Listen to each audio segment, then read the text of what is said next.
Falar sobre o corpo da guerra, né? Então, o que que dizem? Que toda experiência de guerra é, antes de tudo, uma experiência do corpo.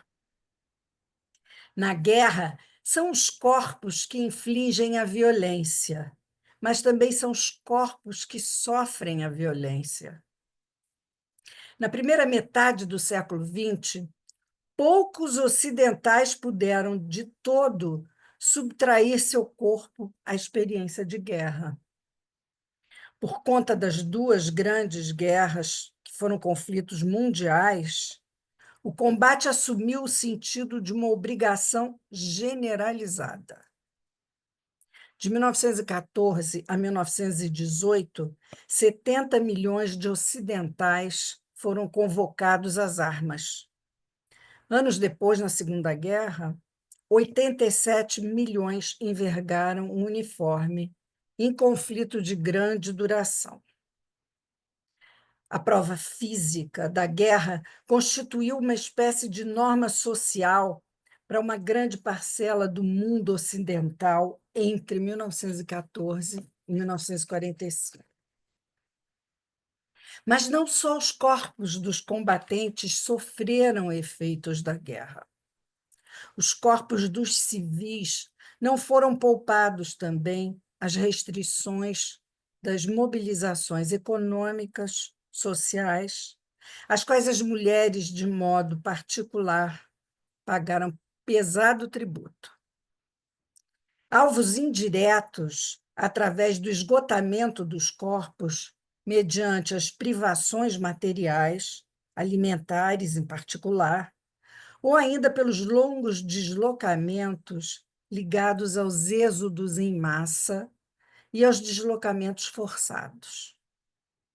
Alvos diretos, através das matanças relacionadas com as invasões e ocupações, com os bombardeios estratégicos, com a fome, com as deportações, uma infinidade de coisas. Em suma, a experiência corporal da guerra total entre 1914 e 1945 se traduziu por uma mortalidade em massa.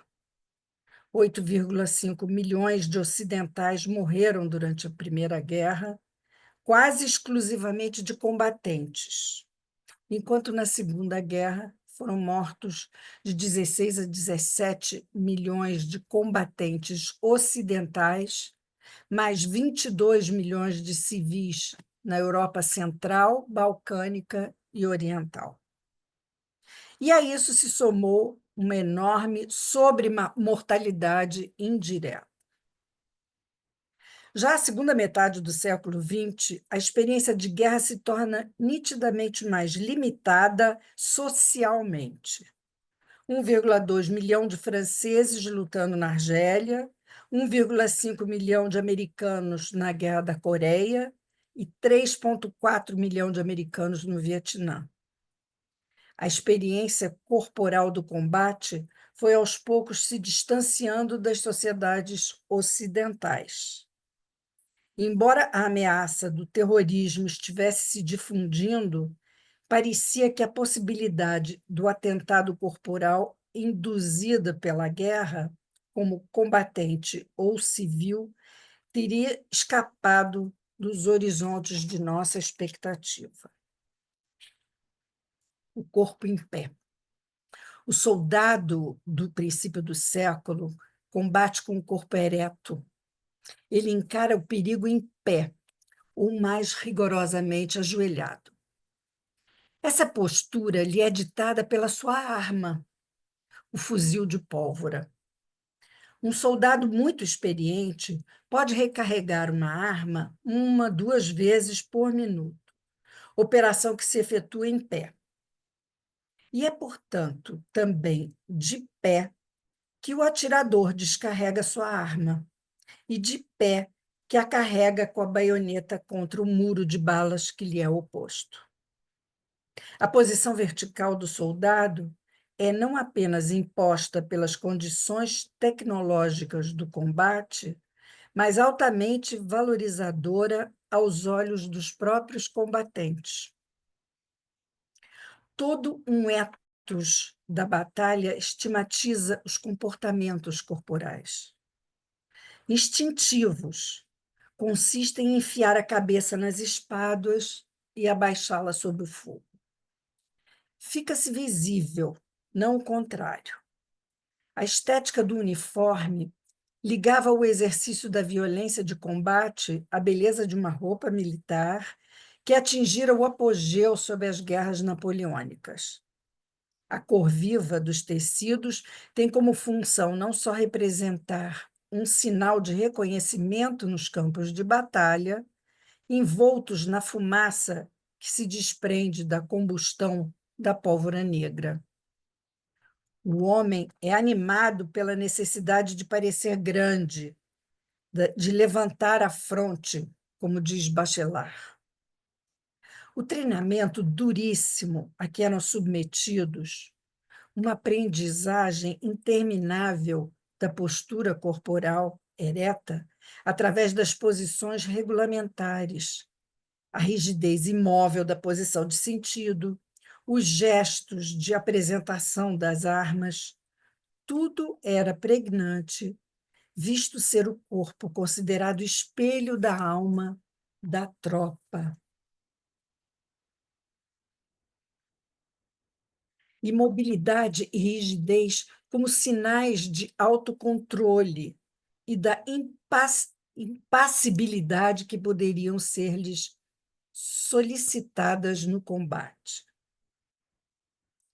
No princípio do século XX, difundiu-se nos regimentos ginásticas de inspiração sueca, esgrima, natação, em apoio a práticas destinadas a fortalecer os corpos.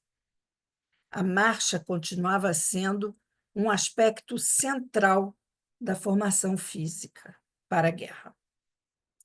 Presume-se que cada homem carregava de 20 a 30 quilos entre roupas, armas e munição, e caminhavam de 24 a 26 quilômetros por dia.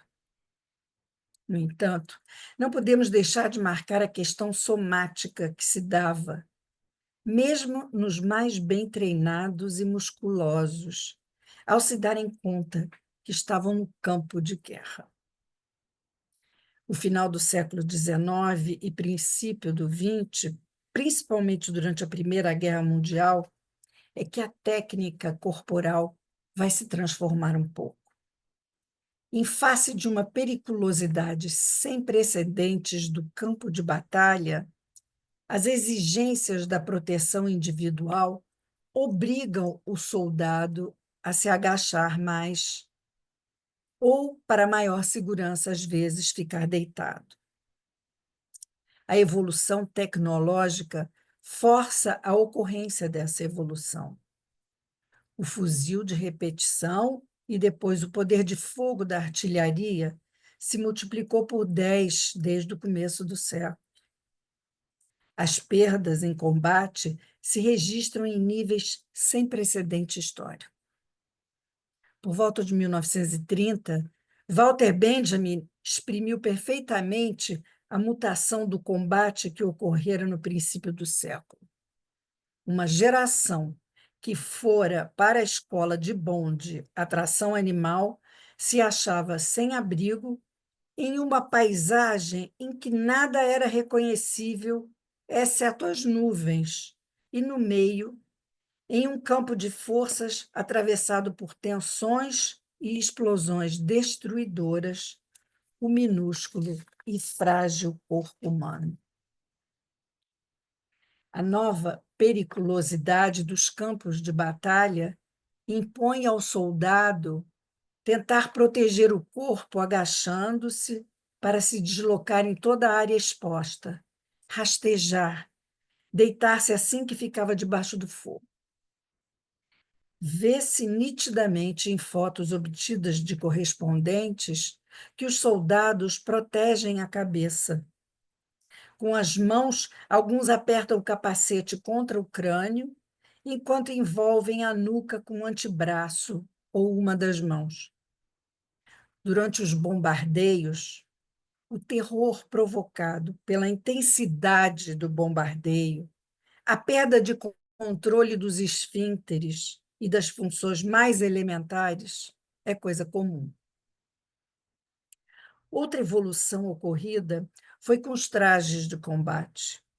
A rica herança dos uniformes que ligavam o exercício da violência de batalha à estética do vestuário desaparece definitivamente, mais ou menos em 1415, já na Primeira Guerra, diante das exigências do combate moderno.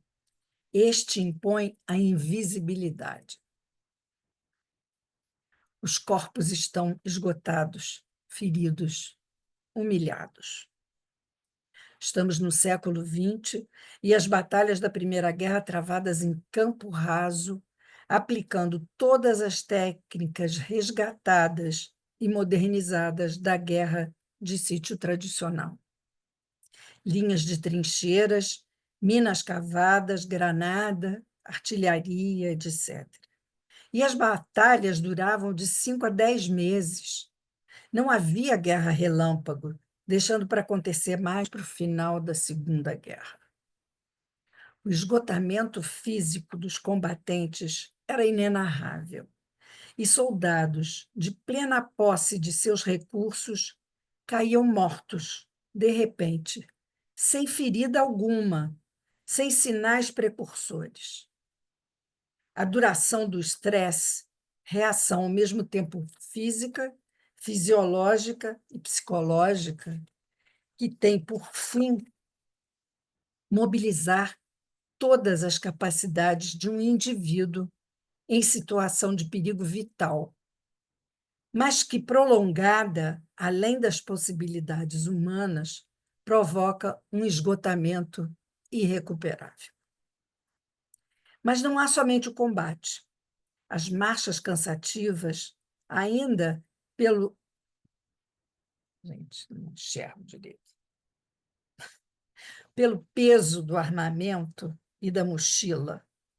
Mesmo com as modernidades dos trens, caminhões e aviões, a marcha sempre provocou esgotamento aos combatentes. A experiência da guerra também subverteu profundamente os ritmos ordinários do corpo. A relação ao tempo fica profundamente perturbada pela falta de sono, pela irregularidade das horas de repouso e das refeições. Apesar das novas possibilidades da logística, falta muitas vezes o reabastecimento. A fome e a sede foram o quinhão comum dos combatentes do século XX. A campanha contínua perturba também todos os cuidados corporais, até os mais elementares. A sujeira do corpo, seu odor, os parasitas que o cobrem, tudo isso ligado à impossibilidade de tomar um banho, de trocar de roupa de baixo e mesmo de tirar os calçados durante longos períodos. Registra-se como sofrimentos específicos, sentidos de modo particularmente vivo entre os soldados urbanos habituados a uma higiene cotidiana.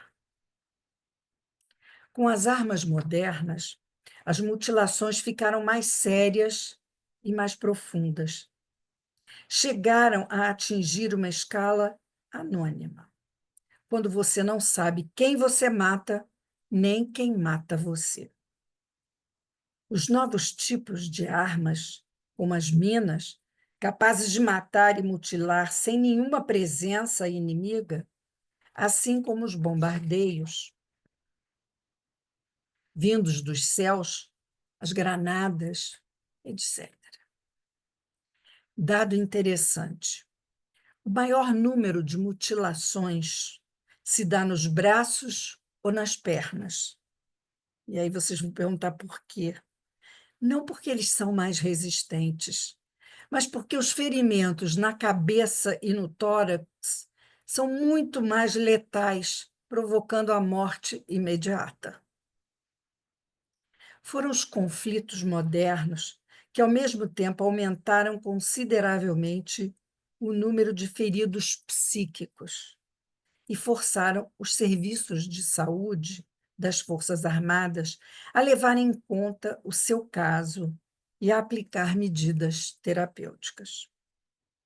É na Primeira Guerra que vai começar a ser levada em conta os cuidados psiquiátricos de combatentes. A confusão do vocabulário mostra, no entanto, a das representações. Os franceses falam de comoção, seus homólogos britânicos de shell shock. Isto indica que tanto estes como aqueles imaginam que os distúrbios psíquicos que devem tratar estão ligados a desordens neurológicas provocadas pela violência das explosões. Já os médicos alemães, através da noção de Kriegsneurosen, que é as neuroses de guerra, ou ainda da Kriegshysterie, histeria de guerra, percebem mais claramente que os distúrbios mentais dos combatentes têm como origem um sofrimento de ordem psíquica e não neurológica. Esses princípios são redescobertos pelos norte-americanos a partir de 1941, 43, na África do Norte e no Pacífico. Vão encarar a hospitalização de mais de 900.000 baixas psíquicas e mesmo certos picos no decurso de 1944 e 45, como em Okinawa, onde as baixas desse tipo foram multiplicadas por 10. Isto foi num crescendo. Sensibilidade dos serviços médicos a esses tipos de danos. 30% das baixas do exército israelense quando da guerra do Yom Kippur foram do tipo psíquico, a ponto de suscitar uma completa reorganização dos meios de tratamento psiquiátrico israelenses. A psique leva de volta aqui diretamente ao somático, na medida em que são precisamente as diversas formas de agressões sensoriais ligadas ao combate moderno que deram origem aos traumas de combate. Neste domínio, tem a primazia o sentido da visão, em particular o choque visual, representado pelo espetáculo de um cadáver, de um corpo ferido, ou pior, de um corpo desmembrado, cuja visão é, então, inseparável da antecipação daquilo que pode vir a acontecer a seu próprio corpo. Neste instante, o outro sou eu. É claro que o ouvido também é solicitado e fica saturado com as explosões, o martelar dos tiros. O tato comprometido com passar por cima de corpos empilhados, afastá-los para seguir em frente. Espera aí que eu postei aqui em alguma coisa que sumiu tudo.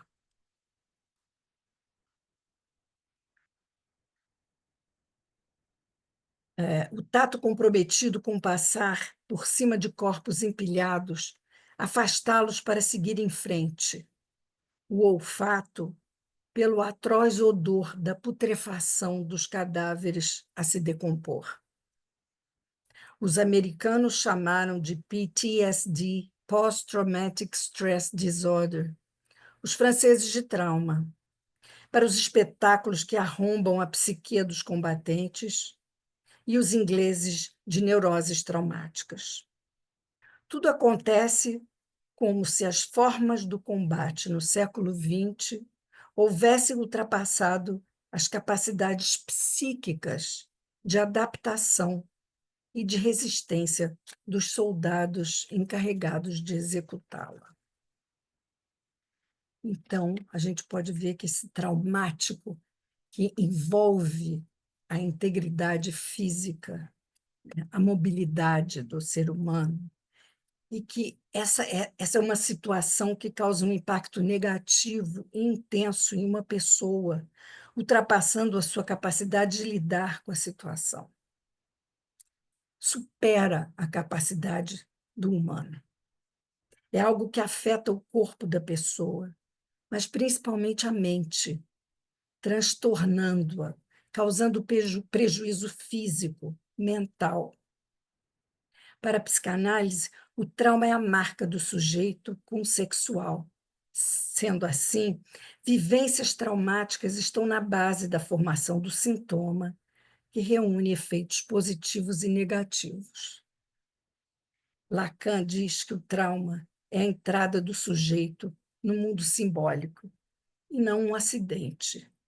É algo da ordem do inassimilável. E aí eu fiquei pensando nessa entrada, né, do bebê na linguagem, e a entrada desses jovens, muito jovens, na guerra, naquele mundo de horror, o que não deve ser. É isso, gente.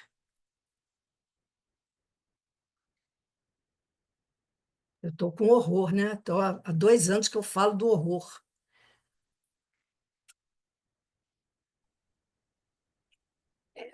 Cecília, é interessante a gente poder pensar o corpo na guerra, porque, na verdade, numa situação extrema como uma guerra, é que alguém pode se dar conta, né, da importância, do valor do corpo, né? Assim, não só no sentido da sobrevivência, da preservação da vida, né, que é, diria, a coisa mais importante, mas é o valor de cada parte do corpo. Porque, veja bem, um combatente, né, que não morre, mas que sofre perdas corporais,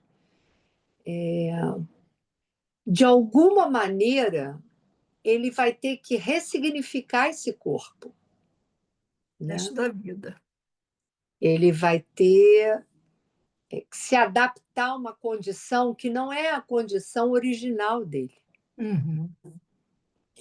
Não importa qual perda seja. Inclusive a possibilidade de uma, por exemplo, né, de uma perda cognitiva importante. Então, é interessante a gente poder pensar que a dimensão do corpo e também o fato de que você só se dá conta do corpo porque você tem a linguagem que letra o corpo, né? E que dá a você uma, uma ideia, né? E uma apropriação do corpo próprio que, numa situação de guerra, você se vê desprovido disso, né? Só estou dando esses elementos para a gente poder pensar na direção do que você está trazendo, o corpo na guerra. Existem várias dimensões. Se a gente pensa, por exemplo, do corpo feminino, aquele autor de teatro que eu já trouxe numa outra ciranda, Matei Wisniewski, que Sim. fala do corpo da mulher na guerra, né? E que acho que foi o Luiz Alberto que também trouxe algum comentário sobre isso, mas o Wisniewski ele fala de lá na Guerra da Bósnia, né? Acho que era Guerra da Bósnia, não tenho certeza. Tem que olhar. Os livros estão aqui. Eu comprei a coleção dele inteira, porque ele é um refugiado e ele escreve para. Assim, eu escutei uma entrevista dele, para ele poder simbolizar, e é interessante que ele faz uma referência ao corpo, não só ao corpo da mulher, mas ele vai dizer que o corpo é a única propriedade, né, que se tem verdadeiramente e da qual se esquece com muita facilidade. É durante a guerra que você, de alguma maneira, se não se reconcilia, mas que você se dá conta, né, desse corpo, da importância dele, em todos os sentidos. E aí ele fala do corpo da mulher, Porque na que Guerra da Bósnia foi a guerra dos estupros, onde exatamente o corpo ele da mulher não valia isso, nada. isso. Mas não foi só na Guerra da Bósnia, né? Mas, Também principalmente, a Guerra da Bósnia parece que foi uma que coisa traz isso, que chocante. foi que traz também ele não cita isso, mas a gente sabe, no início do século XX, se não me engano, a guerra, a tentativa, e quase com sucesso, de dizimar os armênios, né? E é onde as mulheres eram usadas como butim, porque uma maneira, a gente sabe que uma maneira de você quebrar, né, um povo é justamente você quebrar essa cadeia geracional, né? Você usar o corpo da mulher como butim de guerra, né? Invadir esse corpo e desmoralizar, na verdade, né? Os homens, né? Desvirilizar, tentar desvirilizar os homens. Fala, Luiz Alberto. Está com o som Hoje ligado. você vai falar. O No dia que eu falei, microfone, ele ficou Luiz. caladinho. Microfone, Luiz. Fala aí, Luiz. Está com o micro. Seu microfone. Ah, Aí agora. É que ele estava desligado, que eu estava calado. Não, eu não sei se vou perder tempo falando isso aqui, mas eu tenho uma experiência de guerra de mentira. Você vai dizer por quê? Porque eu tive no exército durante. Peraí, deixa eu desligar isso aqui. Peraí.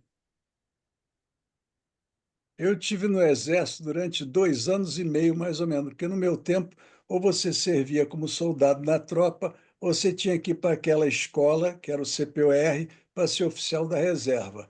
Então, ninguém deve saber, mas eu sou o segundo tenente de cavalaria, né? você Então, já falou num outro negócio aqui. pois é. Então, eu mais ou menos conheço um monte de coisa. E nós éramos obrigados a fazer umas guerras. A guerra botava cavalaria e outras armas, não me lembro, contra tal, tal e tal, né? Era com um tiro de festim. Tiro de festim é um tiro que ele só sai uma espécie de um foguinho assim, mas ele queima, né? Todo mundo armado, isso de noite, um conflito. É uma tensão, e guerra de mentira, ninguém ia morrer. O que acontecia é que você podia ser preso pelos outros grupos e tal, era meio desmoralizado.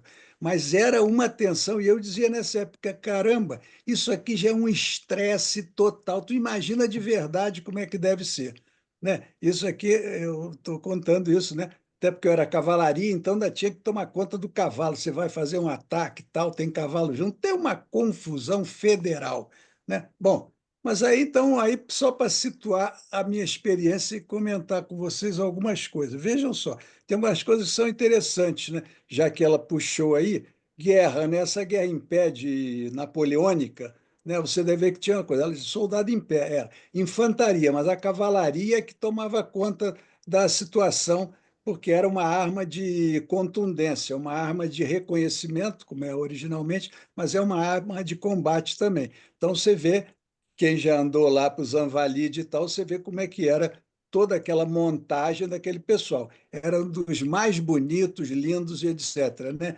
E tinha os Barretina, que nós vimos no outro dia no Machado de Assis, que era para tornar o Isso. soldado mais alto, né? Alto. Como é o soldado inglês com aquele Isso. cucuruco lá enorme para parecer mais alto e impressionar o inimigo. Isso só assim, tudo rapidamente.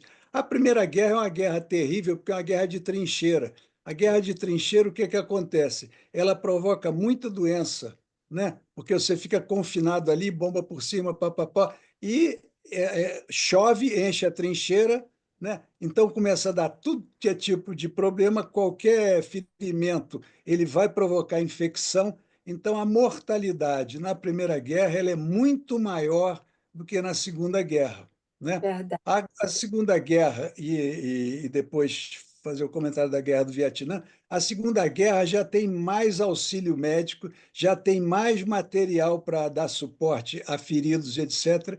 Então, você teve menos mortandade.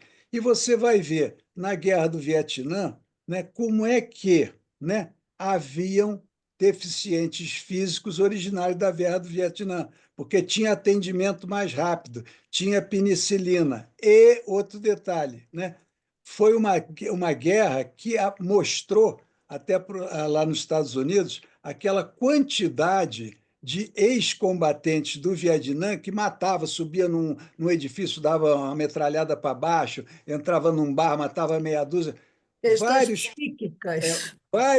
vários combatentes desses, eles acabam psicotizados, eles acabam psicotizando, porque é um nível de loucura, de Parece. mortandade. E é assim, no filme, eu até dou no filme, o cara chega lá, levou um tiro, dá um beijo da minha noiva, manda para ela e tudo. Na vida real não é nada disso, é uma gritaria, uma confusão, né? Você não sabe, tem meia dúzia de enfermeiro para atender 100 homens, é uma confusão federal. Na de mentira também é um pouco assim, mas nada igual a outra, né?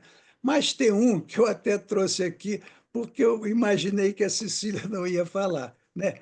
Tem uma coisa que é realmente impressionante a que nível chega a loucura do ser humano. É como é que se fazia? Vou dar um exemplo. Tem um livro, até eu vou mostrar o livro até para vocês saberem. É esse livro aqui, ó.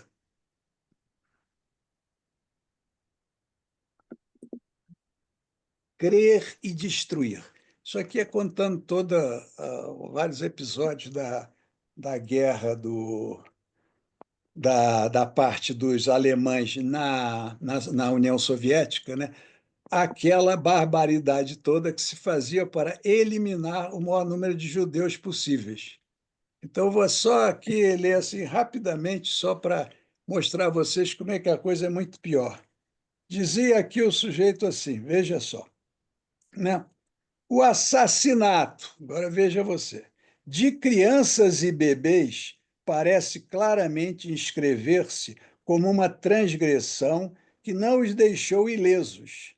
Eric B., um dos SS encarregados da administração Aí são uns comandos aqui, sob a direção de um sujeito aqui, Erlinda, narrou um dos fuzilamentos dos quais fez parte. Então, aqui eu vou fazer rapidamente, aqui não vai demorar muito, contar o fuzilamento, para vocês verem a que ponto chega o ser humano. 30 pessoas desceram do caminhão. Entre elas estavam 15 pessoas do sexo masculino, 6 ou 7 mulheres, o resto sendo crianças de 4 a 6 anos. A execução deve ter acontecido em abril ou maio de 43. Meu superior na época, o nome daquele alemão inóvel, aqueles Führer, mas Anders Sturmbannführer Klemmer, estava presente à execução. O comando de execução, formado por 5 homens, foi escolhido por Klemmer, que supervisionou a execução. O comando dirigiu-se para um fosso previamente escavado, porque você botava os prisioneiros na beira do fosso, ou então já empurrava lá para dentro. E mesmo obrigava todo mundo a ficar deitado, às vezes, dentro do fosso e com a cara para baixo. Não podia ficar nem para um lado nem para o outro, com a cara enterrada no chão, né?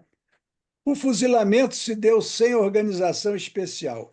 Participei dessa execução de cerca de 30 pessoas e, pessoalmente, matei 5 ou 6 vítimas. Suponho que devesse se tratar da carga de um caminhão. Os delinquentes que me foram atribuídos para execução, que eles pegavam uns judeus lá, diziam que eram delinquentes, então ia também para execução, né? Não precisava ser judeu. Então, o fuzilamento se deu sem organização especial. Participei dessa execução. Bom, isso é. Os delinquentes que me foram atribuídos para a execução eram diversificados. Havia homens, mulheres e crianças.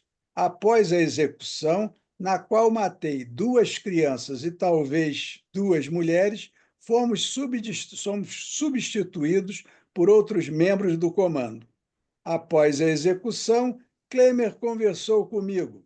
perguntou basicamente se eu tiver uma experiência ruim com aquele fuzilamento, ao que aqueci. Em seguida, ele me disse que também julgara aquela tarefa horrível, deveras desagradável. Como ambos sentíamos vergonha por nossa participação naquela execução, só viemos a falar nela de novo quando se fez absolutamente necessário. Essa experiência me afetara pessoalmente, de tal forma que não consegui comer nada nem trabalhar durante 2 dias. No primeiro dia, fiquei na cama. Completamente por acaso, a senhorita Sieck passou no meu quarto e viu que estado de espírito eu me encontrava. Lembro ainda que choramos os dois. Ela compreendeu, com muito tato, que não devia me perguntar sobre o desenrolar da operação. A razão do afundamento do meu moral era do conhecimento dela. Muito mais conscienciosamente, ela não tocou no assunto. Só contei aqui, porque tem várias passagens, eu escolhi uma aqui para falar, de que os próprios, esses homens desses comandos, eram a nata da loucura, né? Mas eles ficavam tocados e tinha até um mal-estar com esse negócio de matar mulheres e crianças. E tinha uma série de situações que eles faziam, aprimoravam, porque eles chegaram à conclusão que você fazer, né, execução por pelotão é melhor. Você bota um pelotão ali de 8 homens, bota os prisioneiros lá e atira. E eles usavam o seguinte sistema: para não haver possibilidade de sobrevivente, porque havia uma questão, não podia deixar sobrevivente. Então, eles botavam 2 soldados, eram encarregados de matar aquele ali. Um atirava na cabeça, outro atirava no peito, né, para não haver sobreviventes. Né? Mas tinha uma outra situação dessa de fosso, que às vezes eles atiravam e não matavam todos. Então ficava como se fosse um monte de pessoas, tudo se mexendo assim. E o camarada tinha que ir lá dentro e matar um por um, porque não podia isso, tinha criança, tinha adulto, tinha tudo, né? É uma situação, e vários deles ficam muito perturbados psiquicamente em função disso, né? Eu só fiz esse relato aqui, porque para falar de corpo tem coisas mais dantescas, né? Que você não acredita que são capazes de um sujeito fazer, mas faz, né? Tem um livro também, um outro que eu tenho aqui e tal, que o cara diz assim, o cara faz a pergunta, um desses dessa turma de comandos, eles botaram várias crianças na frente, principalmente adolescentes, garoto assim, e o cara ia levando o garoto na frente dele e ele atrás. No meio do caminho, ele puxava a pistola e pá, porque tinha o ensinamento também que essas execuções, quando fosse assim, tem que ser tiro na nuca, porque o tiro tem que entrar pela nuca e sair pela testa. E aí não há possibilidade de haver sobrevivente. Então, ele dizia: o cara dava um tiro daquele num garoto daquele, um tiro desse na nuca, como se diz, né? E depois chegava em casa, ele comia, falava com os filhos, tudo bem, né? Então, tem vários sistemas assim que não dá para falar tudo, né? Mas tem um negócio também, você tinha que matar, mas de forma que não sujasse o teu uniforme, né? Então, é um monte de maluquice que eu leio essas maluquices, né? Mas é um monte de maluquice que eu vou até parar, porque é o horror dos horrores. Mas só para complementar a questão aí da Sicília com essa Mas página. nós temos aqui também, eu tenho um relatozinho que eu, nos anos 80, eu quando me casei, eu fui morar numa casa ali do Largo dos Leões, postado ali naquela mata que vai dar a 1 quilômetro do Morro Dona Marta, né? E o que que aconteceu nos anos 80? A droga foi liberada, né? O Brizola deixava a droga e não podia, a polícia não podia subir o morro. Tinha um quartel ali embaixo, na Rua São Clemente, mas não podiam subir. Então, todo dia, às 6 horas da manhã, era aquela explosão, pá, pá, pá, pá, pá, porque era a chegada da droga. Morro, meu filho Só saía um do quarto. parênteses para complementar, peraí, só um parênteses com uma informação. Você sabe que eu escrevi aquele livro sobre o Ailton Batata, né? Toda essa polícia dessa época aí era chamada arregada, né? Você tinha todo ele deixava entrar o negócio, soltava foguete e tal, mas toda a PM estava recebendo dinheiro para aquilo, todo mundo arregado, Provavelmente. né? Só Provavelmente. para, não, eu posso dizer porque eu tenho, tá Não, no livro. Aí o meu filho, que tinha 5, 6 anos por aí, ele acordava desesperado com aqueles bombardeios. Aí ele vinha, batia na porta do quarto, entrava no quarto da gente. Mas o que que é isso? O que que é isso? O que está acontecendo? Todo dia, a angústia dele, eu só pensava na angústia das crianças dentro da comunidade. Não, cria-se isso, mas você também concorda que várias dessas crianças elas são cooptadas, né?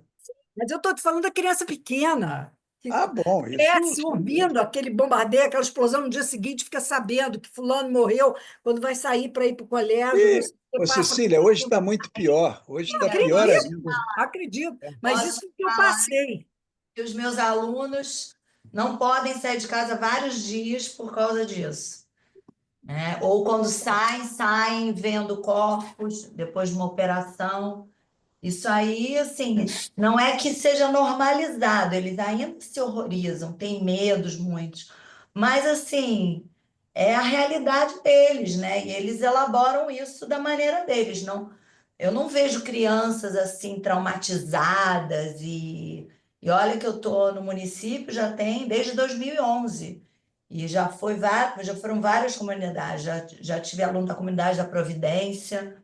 Você está Olha falando aqui, ó. da banalização da É, morte. é. Olha aqui, mas peraí, tem uma coisa pior. Veja só, aquele livro que eu escrevi, Adolescente, Família e Drogas, um que é meu paciente, outro era filho da empregada. O que é meu paciente, ele participou do tráfico lá na Rocinha. Ele dizia o seguinte, isso está escrito no livro, porque é frase dele: nunca comi tanta mulher como depois que entrei para o tráfico, no baile funk. Né? Meu Por quê? Deus! Passou a andar armado. Ailton Batata, o que é que ele dizia? Mulher gosta de homem de cintura grossa. Eu nem entendi. Falei, mas como é que é? Armado. É, não, Então, eu tenho uma aluna de 12 é anos, isso. que o cunhado tá preso, o irmão tá preso, ela vive com a irmã, que é a mulher, que tem um filho. Aí eu falei assim, sua irmã trabalha? Não, ninguém trabalha. Eu falei assim, mas aí vocês vivem como assim? Ah, bancada pelo meu cunhado, que está preso. Como assim? Que no caso está preso. Então a gente vê que não é bem assim essa coisa da explosão. A criança não é que não fique traumatizada. A criança entra naquele esquema e se Ela torna fica bandido porque aquilo, anestesiada. Não, eles têm medo de serem atingidos. durante um tempo, mas depois eles Eles têm estão medo. preparados para aquilo e participam Mas daquilo e eles, vão a eles não matar com a apresentam, maior facilidade. mas eles não Olha apresentam só, eu acho que a assim. gente está desviando um pouco. É, Posso falar? Eu queria pode. fazer uma Peraí, questão, Natália, a Miriam está com a porque, mãozinha na hora. Cecília, Miriam, desculpa. Não, tudo bem, tudo bem. Eu estudei artes plásticas e fiz meu TCC sobre expressionismo, né, de 1905, que antecederam a guerra, né, a Primeira Guerra.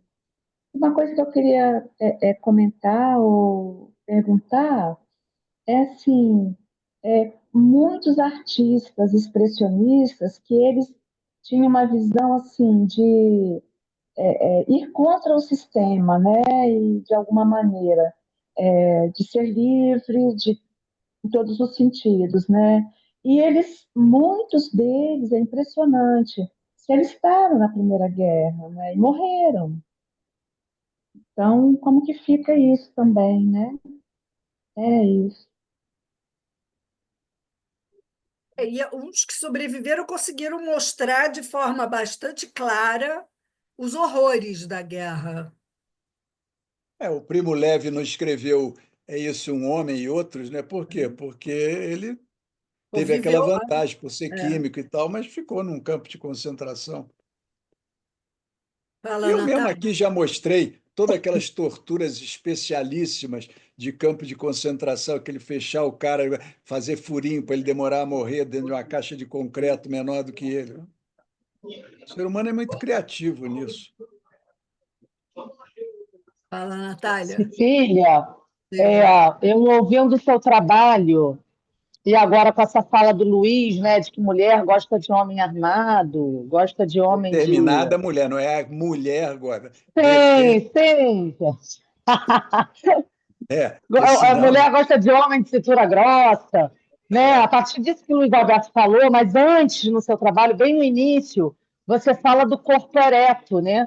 De um corpo armado e que, ao mesmo tempo, parece ser uma arma também, né? E aí eu fiquei pensando na coisa do ser o falo ou ter o falo. Você chegou a pensar nisso? E quando Não, você mas fala da neurose, tem, você fala da tem que. neurose de guerra, você citou a neurose histérica. E isso para Os mim, assim, franceses falavam. eu vi como uma novidade, porque sempre que eu pensava em neurose de guerra, eu de alguma maneira associava uma neurose obsessiva, sabe, assim. E aí você fala de uma neurose histérica, né? Então, eu queria que você Histérica. falasse um pouquinho disso. Não, isso foram, eu li sobre os alemães, que eles chamavam de Kriegshysterie, né? Kriegneurose e Kriegshysterie, a histeria de guerra. É porque o que eles Ah, então chamavam Causavam foi isso. distúrbios mentais.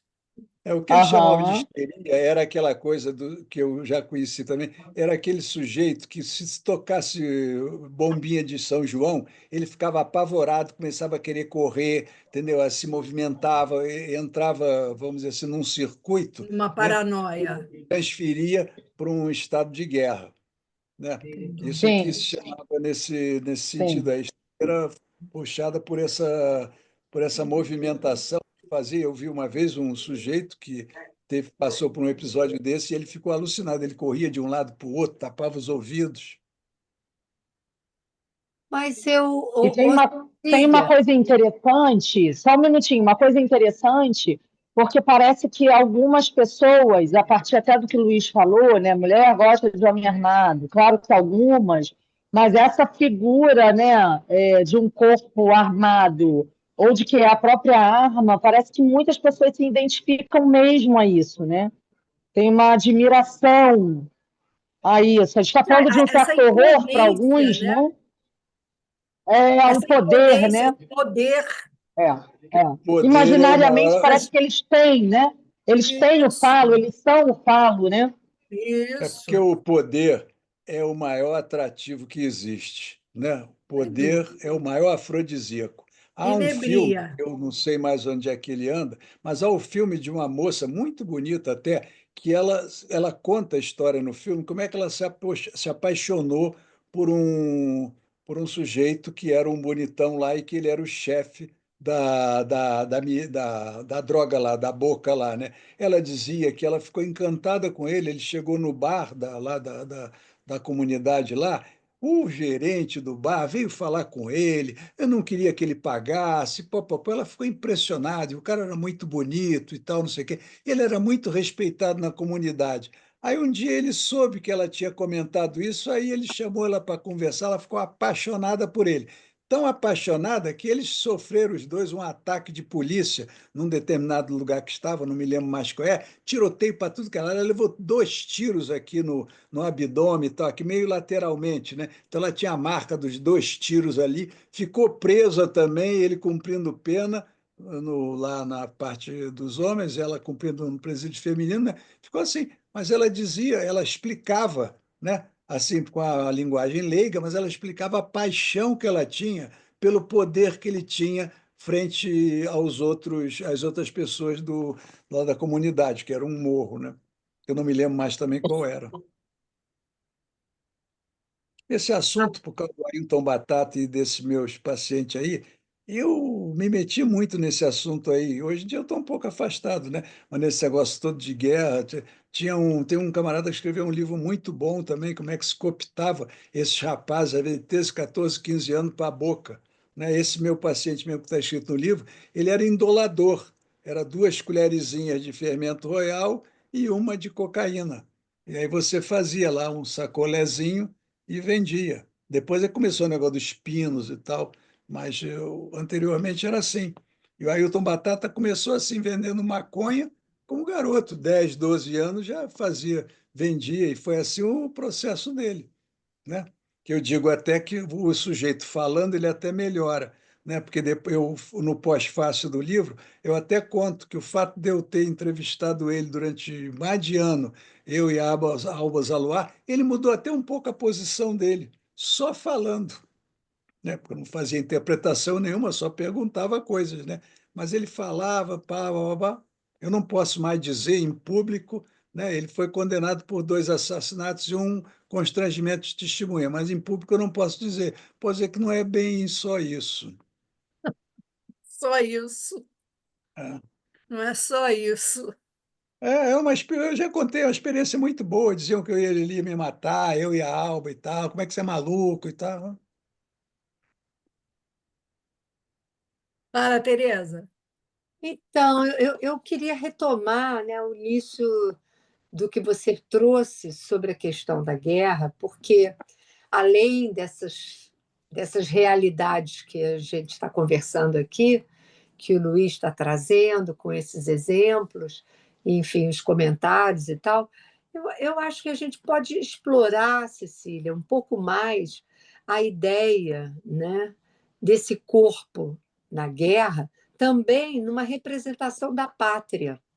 A gente não pode esquecer isso, porque você tomar um prisioneiro, você pegar um, um combatente, o inimigo, né, e você prender, você guardar esse inimigo, ele não só ele pode ser uma moeda de troca, dependente da, quero supor, né, dependente da patente, ou pelo número de combatentes é, que você guarda, né, que você aprisiona, mas que você tem ali também um pedaço daquela pátria, daquele país. Porque o combatente de certo modo, né, um representante daquele país inimigo. Se você Sem pensar dúvida. bem, ele Mas eu não acho que isso seja para todos. não, não, não, não. Como assim? Me explica melhor o que você quer Não, dizer. o que eu Eu diria acho, até que é para muitos poucos. muito poucos. Eu acho Muito que a poucos o grande quê? Não massa entendi. vai na valsa, vai Não naquela entendi. coisa de grupo do Freud. Ah, Porque o amor à pátria, o vou lutar pela minha pátria, é para poucos. não, não, eu não estou falando isso. Eu não Então, eu não estou entendi. falando que você vai para a guerra pensando que é o contrário. O, subjetivamente falando, você tomar um grupo, ou mesmo que seja cada um daqueles combatentes que são inimigos, você está tomando um pedaço daquele país, daquela pátria, daquele inimigo. Sim. É isso que eu estou falando. Então, é uma forma, em termos simbólicos, né? Porque o corpo não é só o corpo físico, é o corpo pátria que está em questão ali também. Né? Então, quanto mais prisioneiros você toma, mais você enfraquece. E isso em qualquer situação de guerra. Então, eu acho que tem várias nuances que a gente pode pensar, né, do corpo na Mas guerra, eu que eu acho muito acho que é o objetivo sofisticado esse do seu trabalho. pensamento. Mas é sofisticado, É, sim. porque eu acho que ali não tem Sofisticadíssimo. ninguém pensando assim, não. Eu acho que a Cecília, barbárie mas eu estou está acima de trazendo tudo. para os analistas Ah, pensarem, tá bom. né? Eu Porque acho que o a que gente não vai impera pensar mesmo é só a como eles barbárie. pensam. Eu acho que a gente precisa pensar. Você está trazendo um tema super interessante, eu acho que a gente pode deslocar. Se a gente for pensar como eles pensam, a gente não vai poder avançar muita coisa, né, não? É Eu acho que porque, vê só, essa coisa é colocada o quê? Tem um risco, tem que se criar uma hipótese de risco, uma ameaça, para você então convencer o pessoal que está sendo ameaçado a reagir frente a essa ameaça, né? Sim. Obviamente que, inicialmente, os pracinhas que iam para a guerra e tal, não sei o quê, alguns até foram com disposição, exceto outros não queriam ir. Você tem que fazer na uma coisa. Primeira Guerra foi muito assim. Mas Os não, na homens segunda, estou falando da ingleses, segunda. Estou falando da segunda, né? Você, então, tinha que, o cara ia me empurrar. Eu sei esse por causa de questões da minha família, né? Então, esse tinha que ir na marra, não tinha discussão.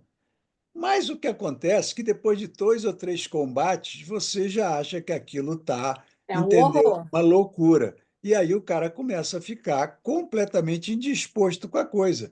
Heroísmo, claro que existe um ou outro mais disposto, né? Mas a maioria não é assim, né? Isso como eu digo, a guerra de mentiras já é um estresse total. A de verdade, é uma loucura, porque você vive uma ameaça de morte. O cara que morre aqui do lado não é como eu disse no filme, dá um beijinho na minha namorada, manda ali, não, o cara tá gritando, tal, tá sem a perna, tá, vai morrer daqui a pouco. Um inferno. Você pega 10 Eu achei caras. interessante o que ele escreve sobre a quantidade de jovens, né, que morriam do coração sem uma ferida, sem nada, só de estresse. É, não, e tinha aquele negócio, né? Não suporta aquilo O- e como se morre. diz, né? O nível de diarreia é altíssimo. Né? Horrorosa. E ainda se É. repetem, né, Luiz? Aí é que eu digo, Sim, aí eu me lembro de perfeitamente. você sempre com a questão do humano. O humano Pois é é. terrível, né? Porque como É. é que a gente, sabendo de tudo isso, essas coisas se repetem, continuam Chama-se existindo, pulsão de continuam. morte. Ah, Essa é bem de é morte muito mesmo. doido. Pulsão de morte, né? Eu Pulsão também de acho um morte. horror Foi isso, da né? Muito violência, da bom. agressividade que Aquela você. que eu contei aqui, aquela que eu trouxe aqui do estupro como arma de guerra, aquilo eu acho uma loucura Na absoluta. Bósnia foi um horror. Na Bósnia, né? Cecília, eu queria Diga, saber se eu posso terminar a noite com um comentário mais poético, por para favor, nós, faça para isso. nós podermos ter bons sonhos. Por É o Está favor. escorrendo seguinte, sangue na tela. ó, Tá enxuga aqui, ótimo. Luiz. Olha só, foi o seguinte: foi uma crônica que eu guardei do José Eduardo Aqualusa, que ele fala, é muito bonitinha a crônica, que ele diz aqui, por um humanismo mais elefantista. Então, ele Ai, começa a falar sobre os animais, e em particular sobre o elefante, porque ele tem é. um encantamento maior com os elefantes, e ele comenta que os elefantes são como as baleias, elas não perseguem os mais fracos, não se servem do seu enorme tamanho e seu enorme poder para destruir. São gigantes plácidos. Eis, portanto, a primeira grande lição do elefantismo. Quanto mais poderosos formos, mais pacíficos deveríamos ser. Aqueles que não têm, que têm muita força não precisam abusar dela, não deveriam usar para exterminar os mais fracos. Precisamos a todo momento aprender com os animais a ser humanos. Aí, Eu acho que Luiz, É os ótimo. elefantes Essa não aí, são é humanos, né, ótimo. Luiz? Olha aqui, olha aqui. Tem uma crônica que eu me esqueci o nome dele agora, né? Eu me esqueci o nome dele. Mas, bom, mas eu acho sensacional a crônica dele, cito toda hora, né? Ele escreveu uma crônica sobre o cachorro e ele botou no final assim: seja melhor, seja cachorro. é isso que ele quer dizer com seja elefante. Sejamos elefantes. Exatamente, exatamente. Sejamos elefantes. Um É. beijo. É. Olha, então, Beijo, Cecília, muito tchau. obrigada pela contribuição. Muito É o bom, seu Imagina. tema, excelente. é o seu tema e nós estamos Foi ótimo, avançando. Cecília. Até o Sangue próximo, puro, Obrigada. então. sangue puro. Sangue puro. Beijo. Beijo.